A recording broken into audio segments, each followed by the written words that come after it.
ഭഗവാനെ തൊട്ട് കളിച്ചിട്ടുള്ള ഏതൊരു മുഖ്യമന്ത്രിയായാലും ഏതൊരു വ്യക്തിയാണേലും നേരത്തെ മുൻ പ്രസിഡന്റിന്റെ അവസ്ഥ ഇപ്പോൾ ഒന്ന് ആലോചിച്ച് അന്വേഷിച്ചു കഴിഞ്ഞാൽ അറിയാം.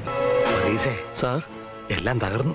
ഭഗവാനെ തൊട്ട് കളിച്ചിട്ടുള്ള ഏതൊരു വ്യക്തിക്കും അവൻ്റെ കുടുംബം 7 ജന്മം നശിച്ച് നാറാണക്കല്ല് പിടിച്ചു പോകുന്നുള്ളതിന് യാതൊരു മാറ്റമില്ല. സ്വാമിയേ ശരണമയ്യപ്പ.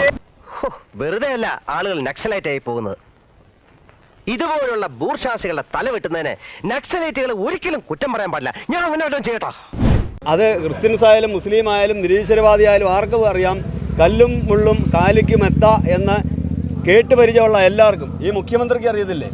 മുഖ്യമന്ത്രിക്ക് അറിയാൻ വയ്യാഞ്ഞിട്ടല്ല, മനഃപൂർവ്വമാണ് കാലിക്ക് കുത്ത എന്നാണ് അവിടെ പറഞ്ഞത്. നമ്മളെല്ലാം കേട്ടതാണ്. അത് ഒരു വാക്കുപിഴവോ എഴുതി കൊടുത്തതിൻ്റെ തെറ്റോ അല്ല, മനഃപൂർവ്വം ഹിന്ദു സമൂഹത്തെ അപമാനിക്കാൻ വേണ്ടി തന്നെയാണ് ആ വാക്ക് ഉപയോഗിച്ചിട്ടുള്ളത്.